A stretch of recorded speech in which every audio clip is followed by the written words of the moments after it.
투자 목적으로 금을 사려는 분들 요즘 부쩍 늘었습니다. 집에 뭐 금붙이 좀 없나? 금리까지 뭐 찾아본다는 얘기가 우스갯소리가 지금 아닌데요. 영상으로 보시죠.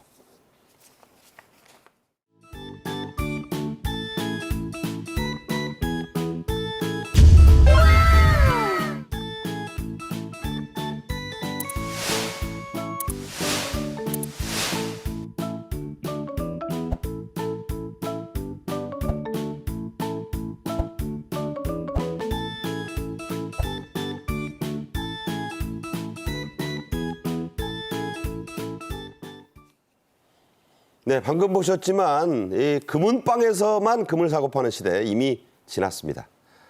자판기에서도 금을 꺼내네요. 그러니까 요즘에 그러니까 금값은 무지하게 올랐는데 금 사기는 맘만 먹으면 금 사기는 예전보다 훨씬 다양해졌다. 물론 골드바 같은 게 요즘 예이긴 합니다. 요즘에 골드바가 판매 중단되는 데가 잇따르고 있어서요. 그렇긴 한데요. 좀 앞서 앵커도 말씀하셨습니다만 일단 금을 살 수 있는 수단이 되게 다양해졌습니다. 말씀하신 골드바, 뭐 금반지 뭐 이런 것도 있는데요. 금 ETF 상품, 그다음에 골드뱅킹에서 소위 말하는 은행들의 그런 금 계좌 뭐 이런 것도 좀 다양하게 있고요. 저기 보이는 게 콩알금이에요. 예, 저 콩알금은 뭐냐면 이제 우리가 한 돈이 3.75g 아닙니까? 이거를 이를테면 반지라든가 뭘로 가공을 하면 이제 가공비가 들어가니까 금값이 비싸지죠. 근데 금 제품 가격이. 근데 이 콩알은 그냥 한 돈을 녹여가지고 저렇게 콩알만하게 만든 겁니다. 그러니까 세공이 안 들어가니까 가격이 이런 금 세공품보다 싸지게 되는 겁니다. 그래서 이거를 가지고 뭐 이제 이렇게 금테크를 한다. 그래가지고 이제 콩테크라는 콩알 금테크라는 말도 좀 나오고 하는데요. 이게 구입하기도 좀 편하고요. 카카오페이 같은 이런 데서도 온라인 플랫폼에서도 구입할 수 있기 때문에 요즘에 되게 인기가 많다고 합니다. 저게 콩알금이요.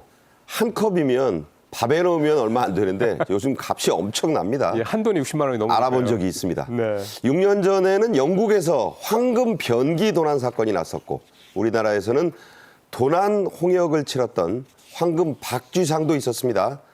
그 값이 엄청나게 올랐다고요? 그렇습니다.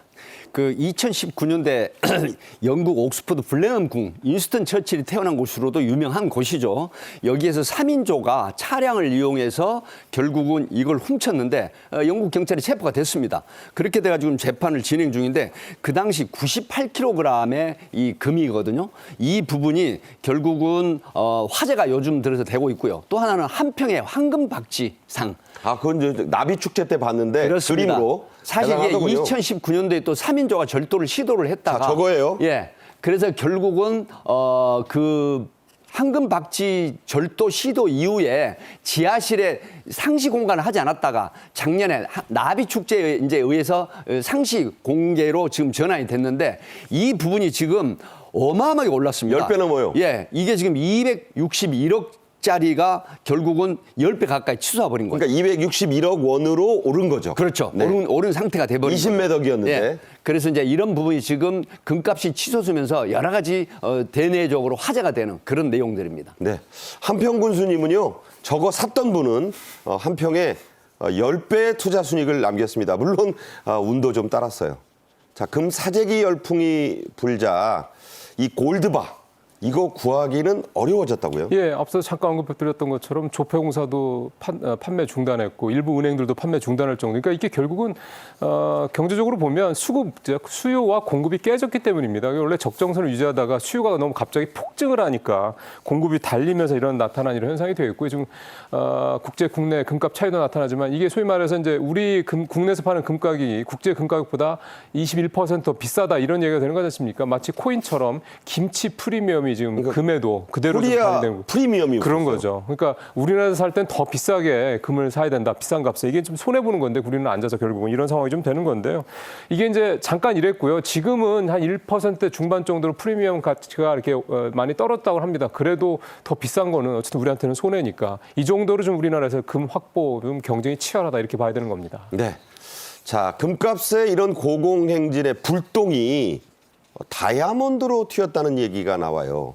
자, 이건 무슨 얘기죠? 네, 경제 전문지 이코노미스트, 영국 이코노미스트지가 굉장히 대표적인 건데 이제 다이아몬드로 프로포즈 하지 마라는 얘기가 나올 정도입니다. 네. 왜 그러냐면 합성 다이아몬드가 나오면서 기존의 다이아몬드가 무려 6년간 37%나 폭락하는 이런 상황이 벌어졌거든요. 천연 다이아가. 네.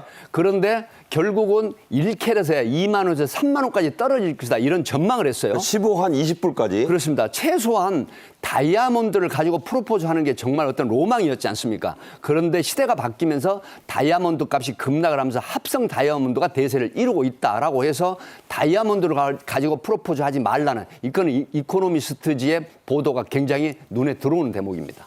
네. 이 다이아몬드 말씀하신 대로 청혼, 프로포즈나 신부 예물의 대명사. 그러니까 다이아 하나는 끼워줘야지.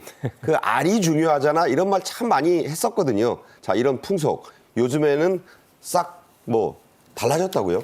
그도 그럴 게 사실 다이아몬드가 다이아몬드라고 우리가 이렇게 가치를 높게 평가했던 건 희소성 때문 아니겠습니까? 그러니까 이게 뭐 가격이 비싼 것도 사실 그런 부분들이 가장 컸던 건데 이게 이제 앞서 이제 교수님 말씀하신 대로 인공으로 다이아몬드를 만드는 세상이 되다 보니 또 그 가격이 천연 다이아몬드의 90% 그러니까 9분의 1, 그러니까 10분의 1 가격밖에 안 되는 상황이니까 굳이 그리고 그걸 육안으로 확인했을 때 이게 천연 다이아냐 인공 다이아냐 확인도 사실상 거의 불가능하고요. 마치 이제 명품백이랑 비슷한 개념으로 보면 되는 것 같아요. 네. 그러다 보니까 일단은 이 다이아몬드 가격이 떨어질 수밖에 없는 그런 상황이고 그리고 이제 요즘 또 결혼하는 이 젊은 신혼부부들도 얼마나 또 이게 여러 가지로 영악하게 잘 합니까? 그러다 보니까 이렇게 다이아몬드 같은 경우도 인공 다이아몬드를 통해서 충분히 효과를 내는 그런 사례들 좀 늘고 있는 상황입니다. 네. 다이아 반지를 안 끼워줘도 되는 게 좋은 건지 나쁜 건지 잘 모르겠습니다. 자, 이 합성 다이아몬드 실험실 랩에서 만든다고 해서 랩 그로운 다이아몬드로 불립니다. 우리나라에도 이걸 만드는 회사가 있다고요? 예, KDT 다이아몬드라는 회사인데 2021년에 이제 실험실에서 직접 만들었고요. 최근에는 아예 브랜드까지 만들어서 이제 주요 시중에 있는 백화점들 7개 지점에서 지금 판매를 하고 있다고 그럽니다. 그래서 이제 이 KDT 다이아몬드 덕분에 우리나라도 미국이나 일본, 이스라엘 등에 세계에서 8번째로 말씀하신 이런 인공 다이아몬드를 이제 기술을 갖고 있는 그런 나라가 좀 됐고요. 지난해 매출이 14억 정도를 기록을 했다고 그러니까 매출도 좀 빠르게 늘고 있다고 합니다. 겉으로 봐서는 전혀 모르겠어요. 알 수가 없죠. 네. 그러니까 오히려 그 가치가 이제 떨어지지 않았나. 그렇죠. 그러니까 천연 다이아몬드 가치가 떨어지는 거죠. 그러니까요. 예. 그러니까 이게 희소해서 이게 갖고 싶은 건데 그런 그 유명한 CF가 있었잖아요. 아주 멋진 옷을 입었는데 마주오던 여성이 같은 옷 입으니까 벗어 던져서 휴지통에 던지는 그런 생각이 날 정도입니다. 백기종 교수, 임종윤 평론가와는 여기서 인사드리겠습니다. 감사합니다. 네. 고맙습니다. 네.